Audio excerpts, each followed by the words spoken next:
Em nome do Pai que me criou, do Filho que me resgatou e do Espírito Santo que me santificou. Divina vontade reina na minha vontade. Ó minha mãe, eu te amo e tu me amas. Dá-me um gole da vontade divina para minha alma. Me abençoa, Mãe, para que todas as minhas ações sejam feitas diante de vossos olhos maternais. Amém. Fiat. O reino da divina vontade em meio às criaturas. Livro do Céu, de Luísa Picarreta, volume 7. Trecho 23 de junho, 1906. A obediência a faz continuar vivendo no mundo como vítima. Continuando a sentir-me mal, havia dito ao confessor o que escrevi antes, calando algumas coisas que correspondem à mesma coisa, parte pela debilidade extrema que sentia, não tendo forças para falar, e parte por temor de que a obediência pudesse me colocar alguma armadilha. Ó Deus Santo, que temor! Só Deus sabe como vivo morrendo continuamente, e meu único consolo seria morrer, para reencontrar minha vida em Deus. Mas a obediência a quer fazer de cruel verdugo, quer me ter morrendo continuamente e não a viver para sempre em Deus. Ó obediência, como você é terrível e forte! Então o confessor disse-me que eu não permitia e que eu devia dizer ao Senhor que a obediência não queria. Que pena amarga! Depois, encontrando-me no meu estado habitual, via o nosso Senhor e o confessor que lhe pedia que não me fizesse morrer. Eu, temendo que lhe fizesse caso, chorava, e o Senhor disse: Filha, acalma-te, não me aflijas com o teu pranto. Eu tenho toda a razão em te trazer, porque quero castigar o mundo, e só por ti e por teus sofrimentos me sinto como que atado. O confessor também tem razão em querer te ter na terra, porque pobre mundo, pobre corato no estado em que se encontra, que será dele se nenhum o protege? E também por ele mesmo, porque estando tu, algumas vezes eu me sirvo dele por meio de teu, alguma vez diretamente dizendo alguma coisa que lhe concerne, e alguma vez indiretamente para chamá-lo, quando para estimulá-lo e quando para dissuadi-lo de fazer alguma coisa que não me agrade. Então, chamando-te a mim, me servirei dos sofrimentos, mas ânimo, que como estão as coisas, eu me sinto mais inclinado a te contentar que ao confessor, e eu mesmo saberei mudar sua vontade. Logo me encontrei em mim mesma. Não pensava escrever isto porque não me parecia necessário dizê-lo, pois vendo o confessor junto com Nosso Senhor, me parecia que já sabia tudo. Trecho 24 de junho, 1906. Continua suspirando o céu. Dizendo ao confessor o que disse acima, ficou inquieto porque queria absolutamente que eu me opusesse ao Senhor, que a obediência não queria, porque eu me sentia mais mal. O pensamento de tantas privações do bendito Jesus que me tinham queimado tanto e voltado a queimar ao vivo, fazia-me ansiar pelo céu. Minha pobre humanidade a sentia viva e ia resmungando contra a obediência. A minha pobre alma sentia-me como se estivesse sob uma prensa e não sabia o que decidir. Enquanto estava nisso, veio Nosso Senhor, com o arco de luz entre suas mãos, e saiu uma foice também de luz, e tocava o arco que Jesus tinha entre suas mãos. E o arco tocado ficou absorvido em Cristo e desapareceu, sem me dar tempo de dizer o que a obediência queria. Eu compreendia que o arco era minha alma e a foice a morte. Trecho 26 de junho, 1906. Vê Jesus menino, beija e compadece-a. Continuando o mesmo, veio o confessor e continuou a dar-me a mesma obediência, e tendo vindo o menino Jesus, disse-lhe as minhas amarguras sobre a obediência, e ele me acariciava, me compadecia e me dava muitos beijos. Com estes beijos me infundia um sopro de vida, e encontrando-me em mim mesma, sentia como fortalecida minha humanidade. Só Deus pode entender estas minhas penas, porque são penas que eu não sei dizer. Pelo menos espero que o Senhor queira dar a luz a quem dá este tipo de obediência. O Senhor me perdoe, a dor me faz dizer disparates. Trecho 26, 2 de junho, 1906. Com os sofrimentos, forma um anel a Jesus.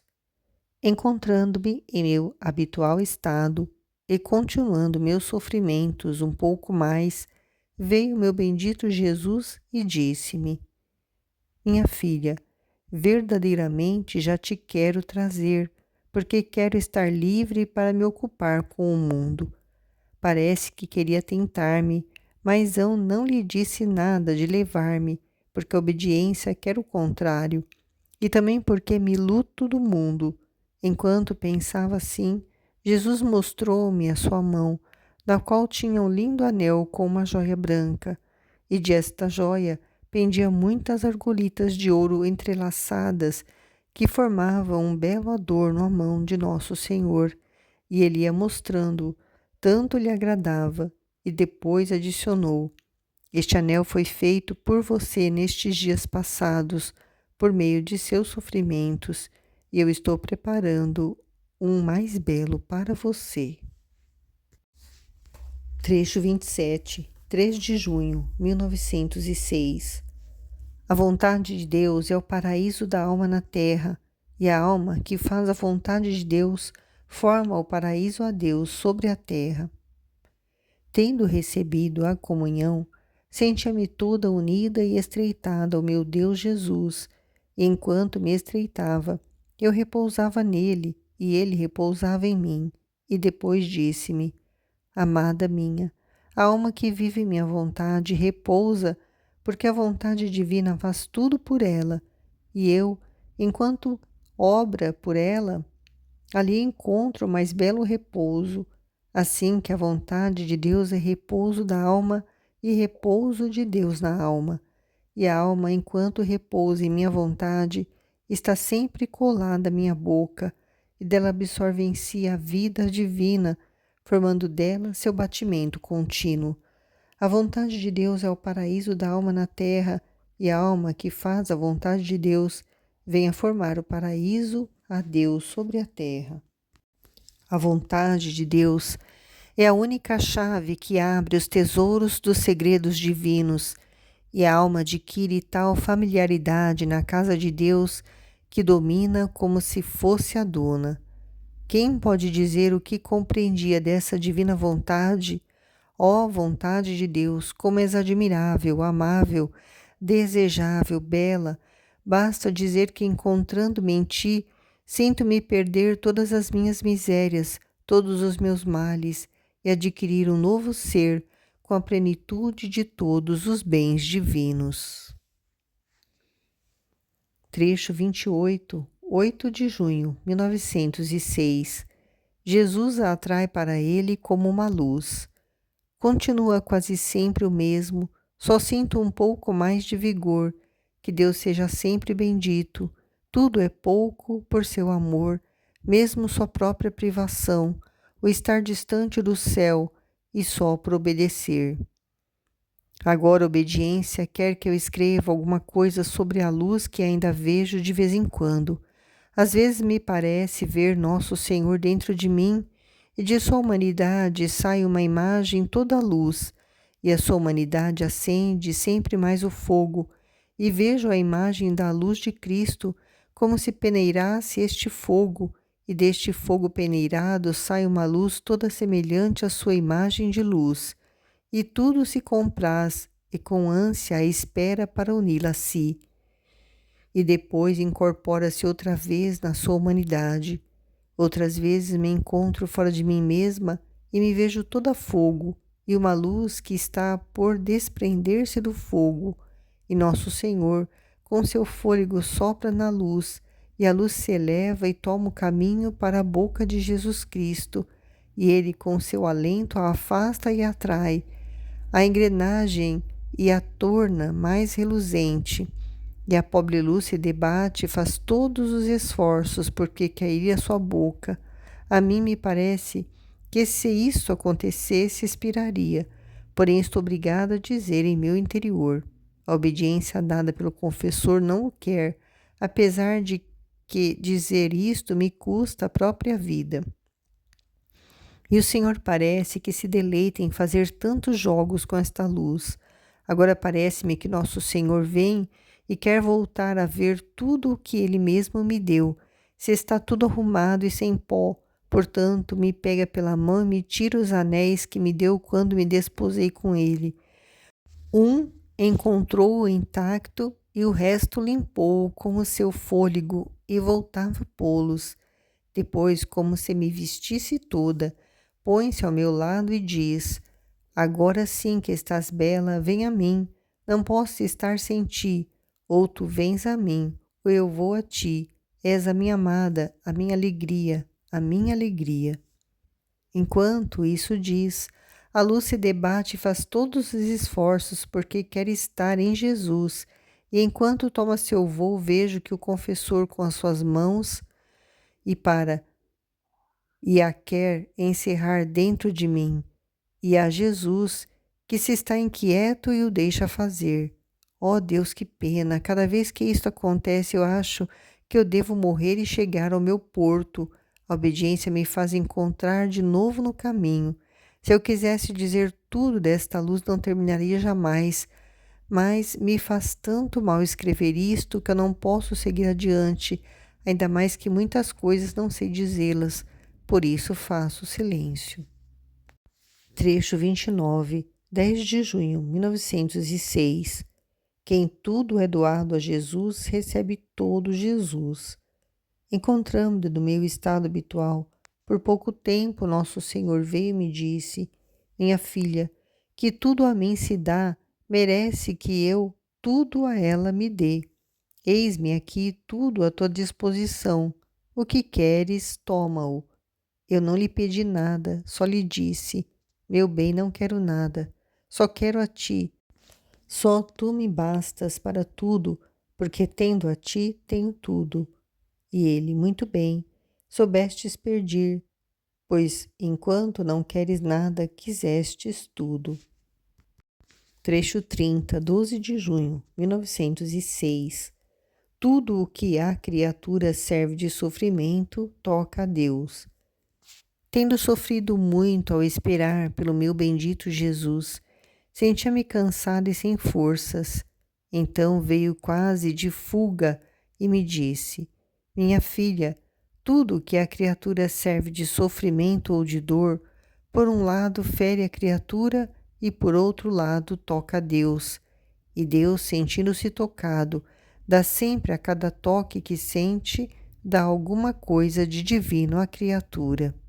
E desapareceu. Trecho 31, 17 de julho, 1906.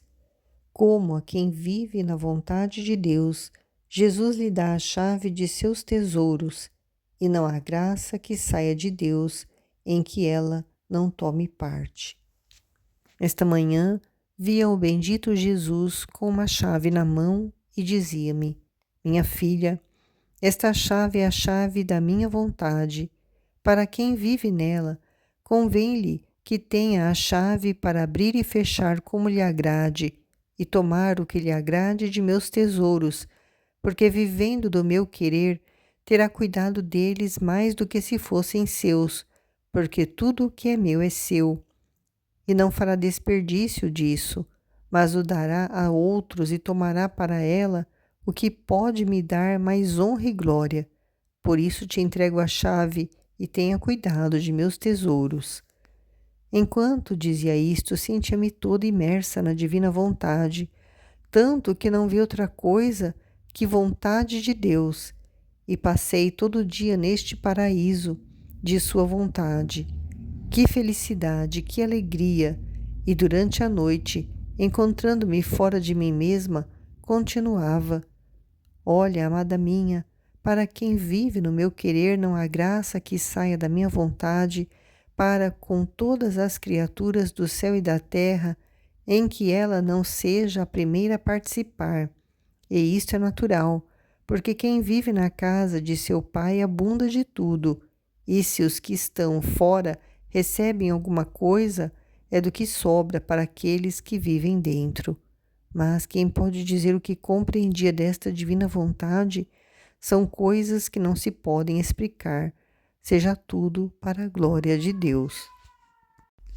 Trecho 32, 21 de julho, 1906. A reta intenção purifica a ação. Tendo chegado por pouco tempo, o bendito Jesus disse-me: Minha filha, todas as ações humanas, mesmo santas, feitas sem uma intenção especial para mim, saem da alma cheia de trevas, mas feitas com reta e especial intenção de me agradar, saem cheias de luz, porque a intenção purifica a ação. Trecho 33, 27 de julho de 1906. Na cruz, Jesus dotou as almas e as desposou a ele. Esta manhã fez-se ver o meu adorável Jesus abraçando a cruz, e eu pensava interiormente quais tinham sido seus pensamentos ao recebê-la. E ele disse-me: Minha filha, quando recebi a cruz, abracei-a como ao meu mais amado tesouro, porque na cruz dotei as almas e as desposei comigo. Agora, olhando a cruz, sua altura e largura, eu me alegrei, porque via nela os dotes suficientes para todas as minhas esposas, e nenhuma podia temer não poder casar-se comigo, tendo eu em minhas próprias mãos, na cruz, o preço de seu dote.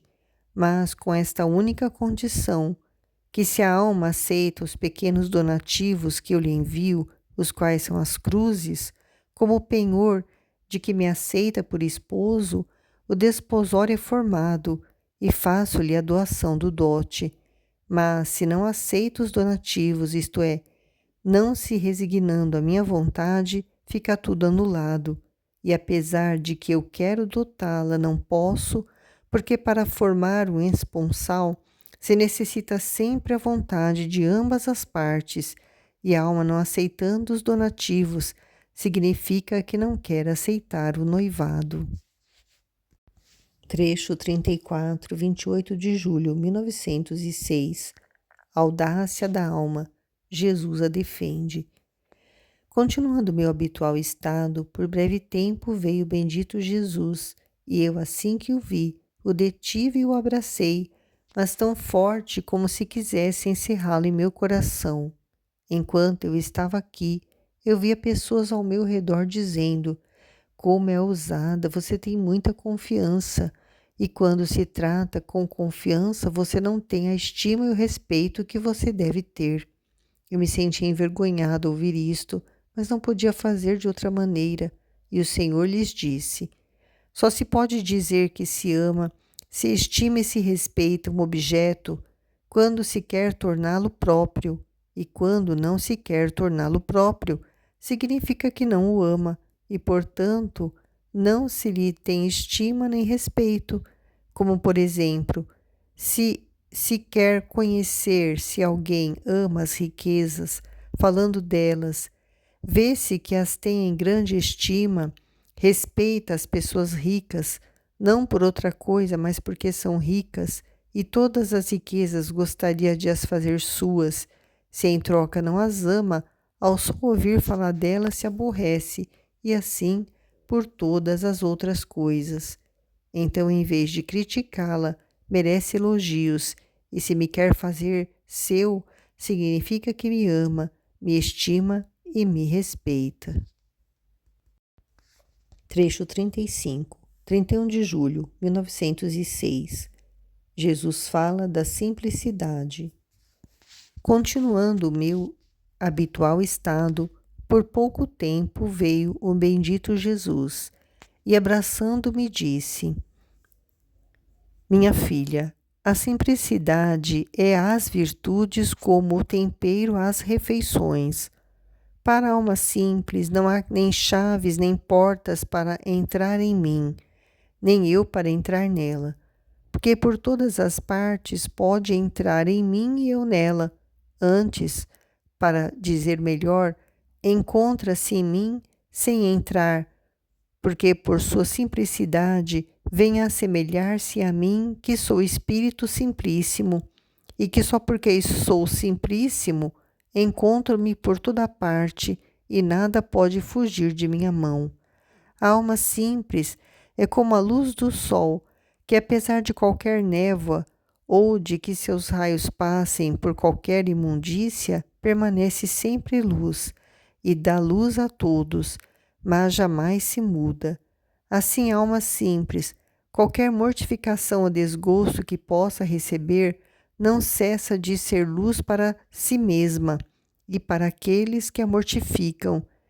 E se vê coisas más, ela não fica manchada, fica sempre luz, nem jamais se muda, porque a simplicidade é a virtude que mais se assemelha ao ser divino, e só por esta virtude se vem a participar das outras qualidades divinas, e só na alma simples não há impedimentos nem obstáculos para que entre a operar a graça divina, porque sendo luz, uma luz e luz a outra, facilmente uma luz se une, transforma-se na outra luz. Mas quem pode dizer o que compreendia desta simplicidade? Sinto em minha mente como um mar, e que apenas posso manifestar uma gotinha deste mar, e desconectadas entre elas. Graças a Deus.